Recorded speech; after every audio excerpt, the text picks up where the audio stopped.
kalau kita tidak bisa memberi yang paling dasar dari sebuah peradaban. Yang paling dasar adalah makan, pangan. Kalau ada orang-orang pintar mengatakan bahwa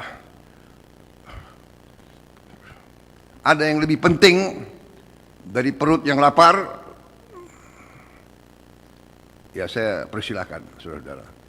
Yang saya tahu dari sejarah ribuan tahun peradaban manusia, tidak ada masyarakat yang bertahan tanpa pangan. Punah. Peradaban punah kalau tidak ada makan. Untuk menjamin pangan perlu air, perlu lingkungan yang dilestarikan, perlu lahan yang subur, perlu kebijakan yang benar. Kita bertanya sekarang, apakah harga pangan terkendali? Apakah pupuk tersedia untuk rakyat, untuk petani, dan harga yang terjangkau? Kita bertanya, apakah anak-anak sekolah memperoleh makanan bergizi di sekolah? Saudara-saudara,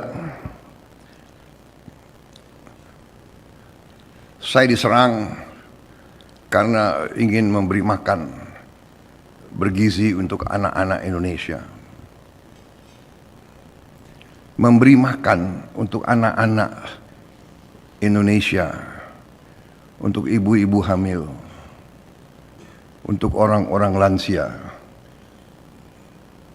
dianggap pemborosan. Tapi ribuan triliun yang menguap, yang pergi dari bumi Indonesia tiap tahun selama 34 tahun, tidak ada komentar, tidak ada pakar yang protes, tidak ada investigasi.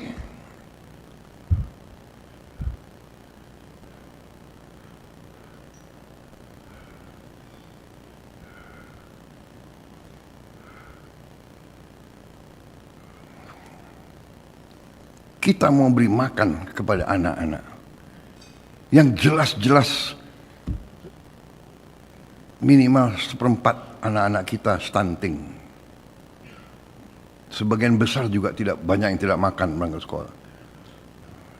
Kita dituduh pemborosan. Kita dibilang ekonomi mau kolaps. Harga saham akan ambruk. Mata uang akan melemah. Alasannya karena boros.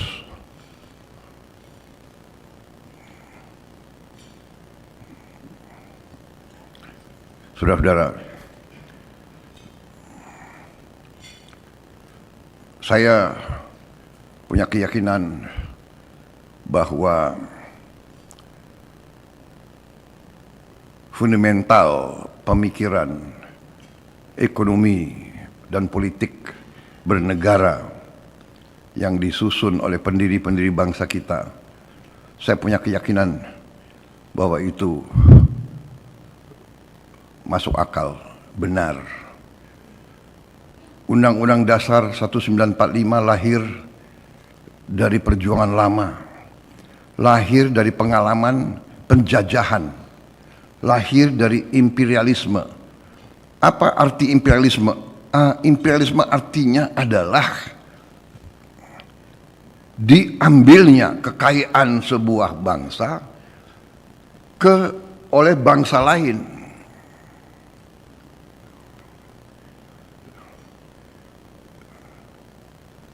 Dan masalah inilah yang membuat kita lemah dan tidak berdaya. Sehingga pendiri-pendiri bangsa kita melalui perjuangan berat dan lama dan berujung di suatu perjuangan fisik, mereka memiliki filosofi. Mereka telah merumuskan suatu filosofi. Filosofi adalah Pancasila. Dan Pancasila ini adalah suatu filosofi yang utuh, yang integralistik, Di situ ada pemahaman ekonomi. Ekonomi Pancasila harus ekonomi yang juga berkeadilan. Dan itu jelas-jelas tertera, tercantum dalam Undang-Undang Dasar 1945 ya, yang sedang kita jalankan. Kita sedang menjalankan Undang-Undang Dasar Negara Republik Indonesia tahun 1945. Kita sedang menjalankan pasal 33.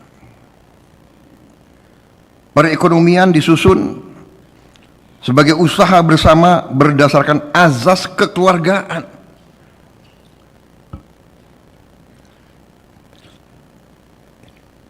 Ini jangan dianggap suatu slogan atau suatu retorika yang indah. Perekonomian disusun sebagai usaha bersama berdasar atas azas kekeluargaan. Berarti seluruh anak bangsa ini bagian dari keluarga besar NKRI.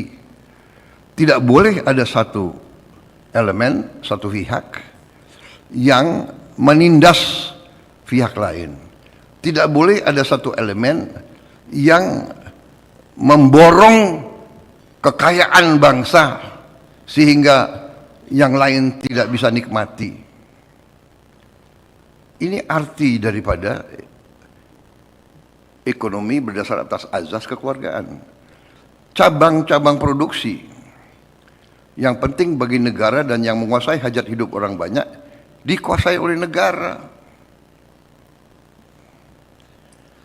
Jadi ini bukan sesuatu yang perlu ditafsirkan.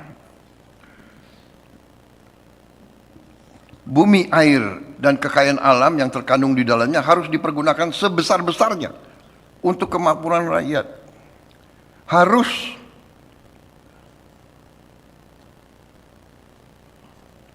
digunakan, ya, dikuasai oleh negara dan dipergunakan untuk sebesar-besar kemakmuran rakyat. Saudara-saudara, juga kita juga melihat pasal 34.